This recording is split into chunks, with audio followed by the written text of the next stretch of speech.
For years, the go-to advice for a concussion was simple, right? Go lie down in a dark room and just wait. But what if that was actually slowing recovery down? Well, today we're looking at a major shift in how we understand and treat concussions, a shift that takes us way beyond the dark room and into a new, much more active approach. Okay, let's dive right in. So let me ask you something. If you get a concussion, what's the very first piece of advice you expect to hear? From a doctor, a coach, maybe a parent? Chances are it's going to be some version of take it easy or you need to rest. And, for a long, long time, that was the gold standard. The prevailing wisdom was that your brain needed complete and total rest to heal. We're talking no screens, no school, no physical activity, just rest. But as the research has gotten better and better, we've learned something absolutely crucial. Concussions are way more complex than we ever thought. And that one-size-fits-all prescription of just resting, it might not be the best medicine.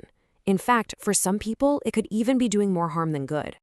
So that's what we're going to tackle in our first section, unpacking what we can now call the concussion myth.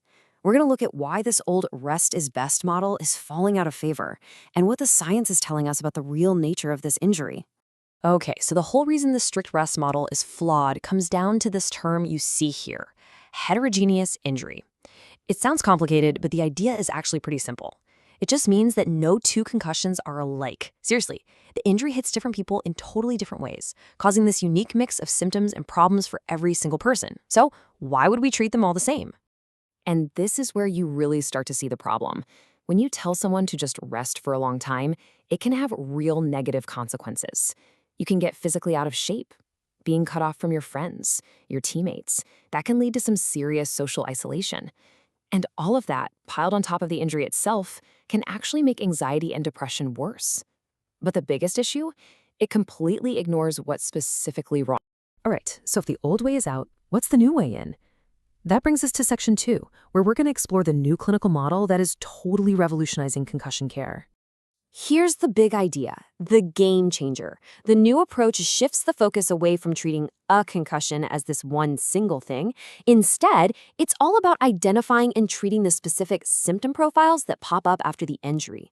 Think of it less like a blanket treatment and more like precision medicine, but for your brain. And the process makes so much sense. First, you assess. This is a deep dive into everything: balance, vision, mood, how you're thinking. Then, based on all that data, you identify the main clinical profile, or profiles, that are driving the symptoms. And only then do you treat, with active therapies that are designed specifically for that profile. It's all about getting the diagnosis right so you can get the treatment right, which leads to a much more effective and efficient recovery. Now, you're probably wondering, okay, so what are these profiles? Perfect question.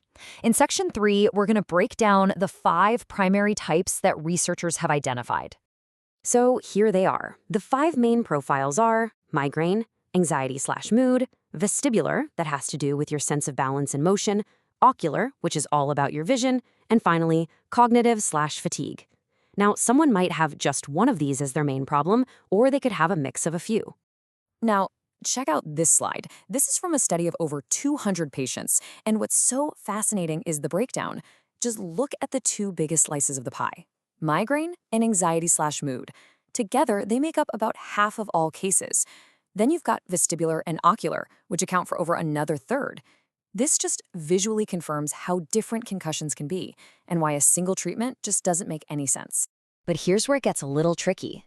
Identifying the right profile is tough because symptoms can overlap. For instance, you might tell your doctor you feel dizzy, but is that the unsteady, room-spinning dizziness from a vestibular issue? Or is it the dizziness that comes along with nausea and a headache from a migraine profile? See the problem? This is exactly why a thorough professional assessment is so absolutely critical. You have to get the profile right to build the right recovery plan. Okay, this is the really cool part. Once a profile is identified, what happens next? Let's jump into section 4 and see how this leads to targeted active recovery plans that are just worlds away from sitting in a dark room. This table lays it all out so perfectly. Instead of just rest, the treatment is totally tailored. If the main problem is vestibular, dizziness when you move, the treatment is vestibular rehab. If it's ocular, with blurry vision and eye strain, you can get vision therapy. If you're dealing with anxiety or mood issues, psychotherapy can be incredibly helpful. This isn't about passively waiting. It's about actively rebuilding specific functions to get you back on your feet faster. And, this quote from some of the leading experts in the field just nails it. Concussion is a treatable injury that should be approached in an active manner. It's not something you just have to wait out anymore. It's a treatable injury. And the key is being active, empowering patients and doctors to go right after the problems instead of just hoping they fade away. Okay, let's bring this all home. In our final section, we're going to tie all these ideas together with a really simple but powerful metaphor: your concussion fingerprint. Think about it. Just like your own fingerprint, your concussion is totally unique to you. It's a very specific combination of symptoms, impairments, and risk factors. Recognizing that unique fingerprint is the first, most important step toward getting personalized care that actually works. So, if you remember one thing from all of this, let it be this. The goal of modern concussion care isn't to just rest and wait for symptoms to go away. It's to accurately figure out the specific nature of your injury, your clinical profile, and then get into an active, targeted rehab program designed to help you recover more completely and, honestly, more efficiently. And that leaves us with a final, powerful thought. By moving beyond this old one-size-fits-all model, we're not just changing the treatment. We're changing the entire outlook on the injury itself. We're seeing it not as a waiting game, but as a solvable problem, where identifying your unique concussion fingerprint is the very key that can unlock a faster, more effective recovery for you.